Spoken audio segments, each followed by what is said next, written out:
حي على الفلاح.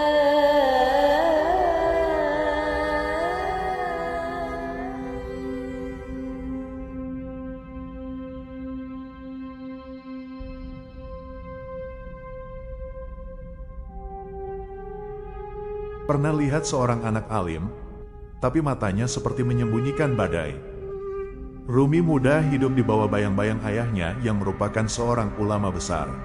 Semua orang melihat sosok Rumi sebagai calon hebat. Namun sebenarnya di malam hari, ia membaca dan mempelajari setiap buku, bukan untuk mengetahui, tapi untuk bisa merasakan. Ia gelisah, ilmu terasa dingin, kata-kata terasa kosong. Saat keluarganya mengungsi dari ancaman perang, dunianya diam-diam runtuh. Kota berganti, wajah asing. Tapi satu hal tak berubah, kekosongan itu semakin bising. Di antara ribuan kitab, Rumi sadar, yang ia cari bukan jawaban, tapi sesuatu yang bahkan belum punya nama.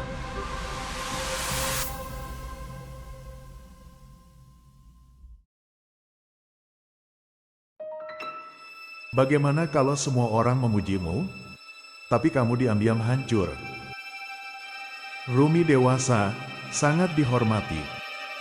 Muridnya banyak, fatwanya dicatat, hidupnya sempurna.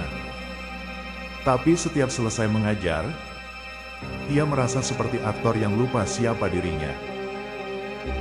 Ia bicara tentang Allah, tapi belum pernah benar-benar terbakar olehnya. Setiap tepuk tangan terasa seperti tamparan halus. Sampai suatu hari, seorang lelaki asing datang. Tatapannya liar. Namanya Syams Tabrizi. Ia bertanya satu hal yang menghancurkan segalanya. Siapa yang lebih besar? Nabi atau cinta? Rumi tak punya jawaban. Untuk pertama kalinya, ia kalah.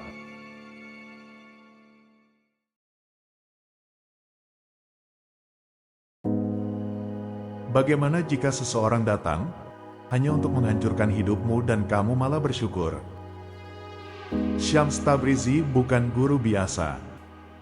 Ia tidak mengajar, ia membakar. Rumi berubah. Dari ulama tenang menjadi jiwa yang menari di ambang gila. Mereka bicara berhari-hari, menertawakan dunia, melupakan segalanya. Murid-murid cemburu. Kota berbisik. Rumi sudah sesat. Tekanan makin kuat. Lalu tiba-tiba Syams Tabrizi menghilang. Tanpa jejak. Tanpa penjelasan. Rumi tidak mencarinya keluar. Ia justru menemukan Syams Tabrizi di dalam dirinya sendiri. Dan itu lebih mengerikan.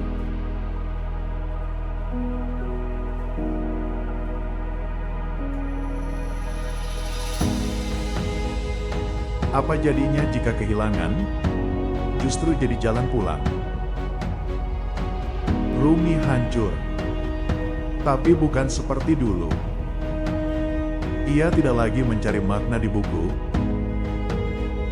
Ia menciptakan makna dari luka. Puisi mengalir seperti darah. Ia berputar, menari. Dunia menyebutnya aneh. Tapi bagi Rumi, setiap putaran adalah cara mendekat pada sesuatu yang tak bisa dijelaskan.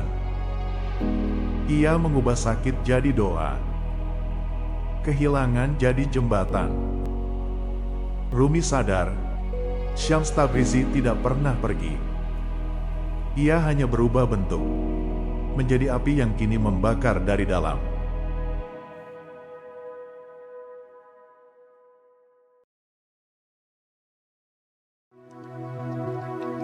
Bagaimana kalau kematian bukanlah sebuah akhir, tapi sebuah perayaan? Di usia senja, Rumi tidak takut mati. Ia justru menunggu. Murid-murid menangis, Tapi Rumi tersenyum seperti seseorang yang akan pulang dari perjalanan panjang. Ia menyebutnya malam pernikahan. Bersatu dengan yang maha dicintai. Tubuhnya melemah. Nafasnya pendek. Tapi hatinya justru paling hidup. Saat ia berpulang, orang-orang sadar. Rumi tidak pernah benar-benar hidup untuk dunia ini. Ia hanya singgah untuk mengajari kita cara terbakar tanpa hangus.